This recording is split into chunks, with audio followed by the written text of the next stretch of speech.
రవి ప్రకాష్ సిలికానాంధ్ర ఆసుపత్రి Kuchipudi super speciality వైద్య సేవలు పూర్తిగా ఉచితం. కనీసం కుంభకర్ణుడైనా మేలే. 6 నెలలు నిద్రపోతారు, 6 నెలలు పని చేస్తారు. జగన్మోహన్ రెడ్డి గారు అయితే 4.5 సంవత్సరం నిద్రపోయారు.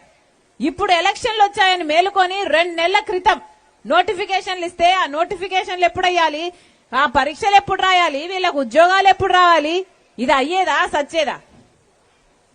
జగన్మోహన్ రెడ్డి గారు నిజంగా రాజశేఖర్ రెడ్డి గారి ఆశయాలను నిలబెట్టేవాడు కాదు, ముమ్మాటికి కాదు. ఒక్క రకంగా అంటే ఒక్క రకంగా కూడా రాజశేఖర్ రెడ్డి గారి వారసుడు, రాజశేఖర్ రెడ్డి గారి ఆశయాలను నిలబెట్టిన వాడు జగన్మోహన్ రెడ్డి గారు అని భూతత్వం వెతికి చూస్తున్నా కూడా అసలు కనిపించడం లేదు నమూనాలు. మరెందుకు నమ్మాలి జగన్మోహన్ రెడ్డి గారిని?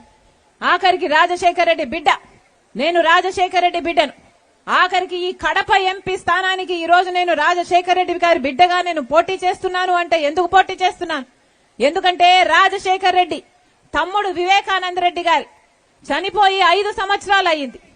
చనిపోలేదు, హత్య చేశారు. గొడ్డలితో నరికి మరి క్రూరంగా హత్య చేస్తే వివేకానంద రెడ్డి గారి హత్యలో అవినాష్ రెడ్డికి, భాస్కర్ రెడ్డికి భాగముంది అని సిబిఐ చెప్తుంటే, అక్యూజ్డ్ గా నిందితులుగా వాళ్ళను చూపిస్తుంటే, అయినా కూడా ఈరోజు జగన్మోహన్ రెడ్డి గారు మళ్లీ వాళ్ళకే టికెట్ ఇచ్చారు. మరి ఇదేమనాలి?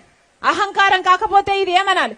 5 సంవత్సరాలుగా న్యాయం జరగాలి అని వివేకానంద రెడ్డి బిడ్డ కోర్టు తిరుగుతూనే ఉంది, గడప తట్టుతూనే ఉంది. ఏ తలుపు తట్టినా, ఎవరిని అడిగినా నాకు న్యాయం చేయండి అని అడగని చోటు లేదు, అరగని వారు లేరు. కానీ ఈ రోజు వరకు కూడా న్యాయం జరగలేదు. ఎందుకంటే జగన్మోహన్ రెడ్డి గారు తన అధికారాన్ని అడ్డు వేసి అవినాష్ రెడ్డిని కాపాడుతున్నాడు కాబట్టి. సిబిఐ చెప్తూనే ఉంది, అన్ని సాక్ష్యాలు ఉన్నాయని చెప్తుంది, గూగుల్ మ్యాప్స్ చూపిస్తుంది. హత్య చేయించిన వాళ్ళు ఒకే ప్రదేశంలో ఉన్నారు, ఇవిగో సాక్ష్యాలు అని సిబిఐ చెప్తుంది. కాల్ రికార్డ్స్ చూపిస్తుంది, హత్య చేసిన వాళ్ళు, చేపించిన వాళ్ళు మాట్లాడుకున్నారు అని రుజువులు చూపిస్తుంది. అలాగే లావాదేవీలు, హత్య చేసిన వాళ్ళు అడ్వాన్స్ తీసుకున్నారు, హత్య చేపించిన వాళ్ళు డబ్బులు ఇచ్చారు అని సాక్ష్యాలు బయటపెట్టింది సిబిఐ. ఇన్ని సాక్ష్యాలు ఉండి కూడా ఈరోజు అవినాష్ రెడ్డి అనేవాడు ఇంకా బయటే తిరుగుతున్నాడు యథేచ్ఛగా. జగన్మోహన్ రెడ్డి గారు 5 సంవత్సరాలుగా అవినాష్ రెడ్డి హంతకుడని తెలిసి కూడా కాపాడుతూ వచ్చాడు. ఇది అన్యాయం కాకపోతే ఇంకేమిటి? 5 సంవత్సరాలుగా అవినాష్ రెడ్డిని కాపాడడం ఒక ఎత్తు అయితే, ఈ రోజు మళ్లీ అదే హంతకులకు మళ్లీ ఎంపీ టికెట్ ఇచ్చారు.